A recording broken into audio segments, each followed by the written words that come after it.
Hello everybody, Average Gamer here. Welcome back to another episode, well actually a quick little video. So there's some updates associated with World Warfare and economics. Specifically associated with warfare and space that I wanted to mention. There's some new models, which are kind of cool. Some Russian aircraft, French, I'm assuming that might be Chinese because of the star maybe? Or maybe even, I mean that's definitely, I think it's a MiG-29.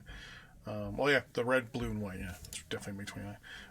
J-20, F-22, and the F-15. Very nice. I like it. There's some new pictures associated with space, which is very interesting. Because space races and things like that will definitely be, I'm assuming.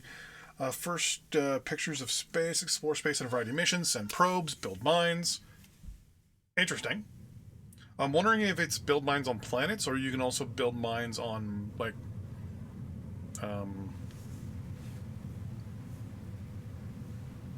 asteroids. This is the international term for asteroid. Space. Lobster. Crab. Satellites and more. Okay, so that's interesting. So this will be... I don't want to do a Windows update right now, thank you. I haven't used my computer in like a week. But yeah, I'm actually really like I'm liking that idea where you can actually build stuff outside of the solar system or outside of the planet. Since the planet, that's making me excited. I'll say that because I mean, a country could become technically a superpower just if they put a ton of money into their space. Exploration and suddenly get a bunch of mines out there, start bringing stuff in. They become basically a interplanetary superpower, while everyone else is arguing on who owns the river, whatever, and they fight over a river, while you are sitting there arguing with some other superpower about who has the mining rights to Sirius. Sirius is the big asteroid. I think Sirius is the big asteroid. There was one other thing that I was also interested in that I wanted to mention. So sports events are going to be a big thing. So for example, FIFA World Cup. There's also going to be football, basketball, hockey, athletics, track and field, I think. I already said baseball, tennis, soccer, bunch of other stuff. But yeah, I'm actually very interested to see how this will work out. I'm assuming it's your ranking is based on how much money you spend on the development of a sport. So, for example, Canada here, we almost won the FIFA World Cup. Don't think that's accurate. But Canada, not the most powerful country in the world when it comes to soccer. Hockey, on the other hand, oh yeah, we'll destroy everybody that comes across us. But at the same time, I like the fact that if you put money into a certain sport or athletic genre, you can host events associated with that, and I'm assuming you bid on them, like that is kind of in real life, and you have to spend money on maintenance of the facilities and all that stuff. Where you say these are the facilities we're going to use, etc., etc., etc. I'm going to assume also, depending on where your world ranking is. That kind of has a little bit more of a impact as to whether you get something or not. So, for example, when it comes to hockey, pretty much if Canada says, "Hey, we want to host the World Cup," we get to host the World Cup. If we say, "Hey, we want to hold," there we go, screensaver. The World Juniors, we host the World Juniors pretty much. And I think it's because we're kind of like the superpower of hockey type thing, right? Like we're the number one hockey country in the world. That's the only sport really we're good at. But at least it's like, hey, I want to host this. I am the premier country associated with this sport. Or, hey, I'm an up-and-coming country in this sport. I want to host, I don't know, let's say the under 18 soccer tournament. Don't know if there's an under 18. I know there's an under 18 hockey tournament. But as Canada, I want to host the under 18 North American tournament or the under 18, Western Hemisphere or North/South America. I think it's Pan Am. By the way, the America Cup, for example, things like that. I'd be interested in that. That will actually be something that I'm looking forward to, because now when you spend money on the sports, there's a reason. I always, like in a lot of other games, like just ignored it because it's like, who cares? Why am I going to spend money on car racing when I don't get anything out of it? If I cut money to car racing, people get mad and they riot. I increase money to car racing, people get mad and they riot. Looking at you, Power and Revolution. It's like everything you do, it's rioting. Spend money, people riot. You cut money, people riot. But I want to get into the thing that I'm interested in, which is screenshots for the new war stuff. So here is what I'm only going to assume is something a la like something like Superpower, where you can go to a world market and buy units. So in this case, we have tanks, artillery, launchers, and infantry. Interesting. I'm noticing missiles are not a thing, so okay. Shows you what generation they are, which obviously means the price is a little different, right? Like a third generation Challenger 2 is cheaper, obviously, than the G14 Armada. Like, is that Armada? I think that may be the Armada. Either way, I like that. I mean, you get artillery, launchers, and infantry. Now, I'm assuming that as you unlock more units yourself as a country, you can actually say whether people can actually buy or can buy your tanks and your stuff. Like, so here's the next one. So obviously, the person selected the T-72, and there's an option to produce it, buy it, or buy a license. So you can either buy them straight out or buy a license, and it shows you who additionally has licenses to build this. So theoretically, you might be able to buy it from these guys, maybe a little cheaper, or if you buy it from these guys, it might be a little bit more expensive because they have to pay back their licensing fee of $622 million. Shows you what the average selling price is, and it shows you what the average manufacturing price is. So basically, what it's telling me is if I bought a T-72 for $3.6 million, I could turn around and sell it for $4.7.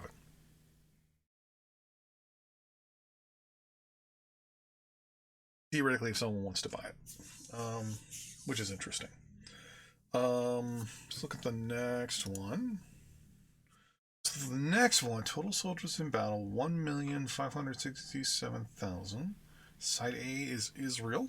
Side B is Syria. Balance of power is for Syria's side. Okay. So it says MP versus MP. I'm assuming that might be military power. So I'm assuming it looks at your units in your army, and it says, okay, so you have a bunch of Merkavas, while this side has a bunch of T-60s and conscripted infantry, while you have volunteer, properly trained infantry. So I'm assuming military points are based off of your tech level, like so your generational level, like this, what the generation of the weapon is, what the speed is, the attack value, HP, fuel consumption, all that stuff. I'm assuming that is some sort of calculation to tell you what your overall military power is. What I don't understand is why it says there's 1 million soldiers in battle when this says it's at 5,000 and this one it says it's at 7. So that should be 8.3 thousand troops. And there's something down here. Interesting. Guess you captured that. Okay. Create units. Diplomacy, military. Okay. War zone. I'm wondering if you declare a war zone, or like this is just your generic thing. You hit war zone, your units show up on the map, and you have to move your units around, like left click, right click type thing, and it pauses the world map while you actually do the fight. That would be interesting. The only thing I don't like though is this. If this is how units generally will be fighting, which is your army just has a generic icon and the other side has a generic icon. I would prefer, instead of it being a tank, because you might not have, since the numbers down here are very generic, I would prefer it to be maybe a NATO counter. So if people who don't know what NATO counters are,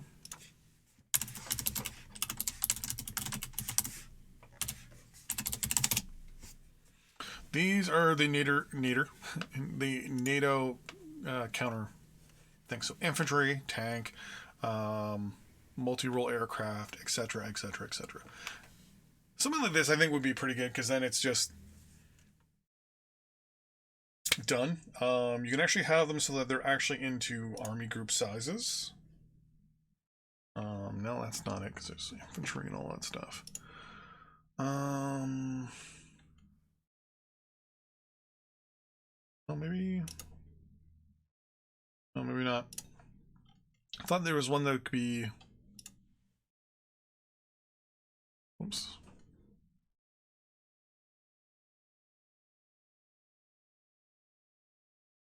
Yeah, those are ones people just don't want to use, the NATO ones.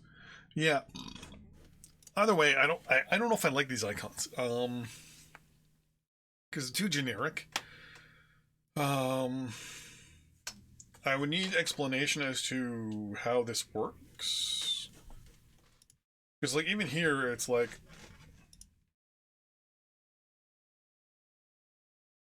I don't quite I don't understand. I think maybe if I saw, like, a video or something like that, how this works, that kind of pointed out everything and explained why.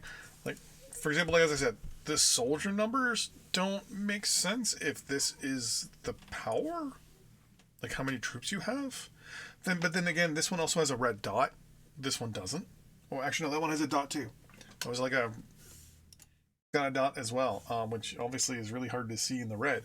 So I don't exactly understand what the red dots mean. So, I mean, from pictures, you can't really tell much, right?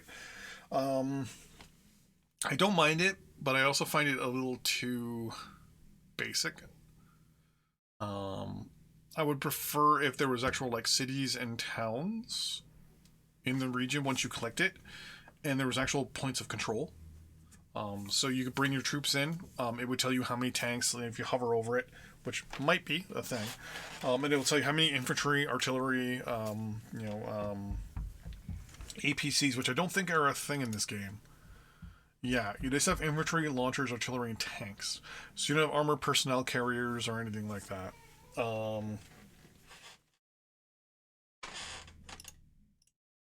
So and then basically you have it either as a dude or maybe as a flag or just a generic alternate icon. Having it as a tank, to me, feels like it's conveying the wrong information. It's conveying to me that this is a hard target. Well, it could be an entire army made up of completely of infantry. But I see a tank on the map, and immediately I'm thinking, hard target, I need to hit this with aircraft or anti-tank weapons, something like that. That's the other thing I mentioned. I wanted to mention. So there is a lack of units available, which makes sense. I mean, there's no anti-air. There is no anti-tank. There's no like radar units, support units, or any armored APCs, armored personnel carriers, amphibious units, things that, unless amphibious units is like a subgenre thing. Launchers could be theoretically anti-air, so could artillery. I mean, it is called AAA, anti-aircraft artillery. And infantry could have infantry fighting vehicles, or armored personnel carriers. Don't know. Overall, I think it's okay so far. It's definitely going better than I saw earlier. But this feels a little bit more basic than I would think it would be. Like, I'm thinking, in my brain at least, having large battle groups of units moving across a border, slowly actually capturing territory, a la Supreme Ruler Ultimate, Hearts of Iron, things like that, where different icons are showing different types of groups. Like if you say this is an infantry division, Like even if you could do something like that where you could say infantry, you can build specific infantry divisions, armored divisions, mechanized divisions, air wings, naval squadrons, and be like, hey, I'm deploying, and say in the game, see you with the military, and there's an option to deploy maybe, or if this is the window, I don't know. And you say, I want to deploy 5 infantry divisions, 2 mechanized divisions, an armored division, an anti-air division, 2 artillery support divisions, and 2 air wings to the war zone of whatever. But when you click war zone, because you're not at war with anyone, for example, it will only show, say, for example, your area, right? So this is the Golan Heights, I believe. So it'll have all the different things like Haifa and all that stuff, and be like, Golan Heights, boom, deploy. And then a few moments later, you see units show up on the map, using either NATO symbols or generic infantry-looking things for infantry units, infantry fighting vehicles for mechanized divisions, tanks for armored divisions, some sort of kind of generic-looking anti-aircraft unit that's either Eastern or Westernized. So you're looking at maybe like an S-300, S-400 look-alike, or even like a Patriot for the West. They move in artillery, same thing. You can have like an M109 or a Panzerhaubitze 2000 for the West, and then have like that honking, I don't even know what it's called off the top of my head, the Russian mobile artillery that's like the size of a house. Or even have just a generic artillery piece, like a howitzer, for one side or another. Or even have specific units for countries, right? Like you get to pick it as you go. And then aircraft can be whatever the prominent aircraft is in that unit. So say, for example, you send 4 aircraft, 4 wings of aircraft.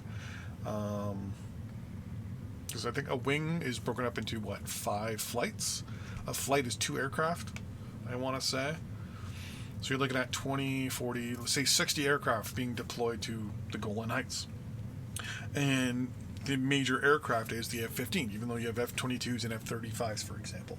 But it's the F-22. So when you highlight over it and you look, there's just an F-22 sitting on the map.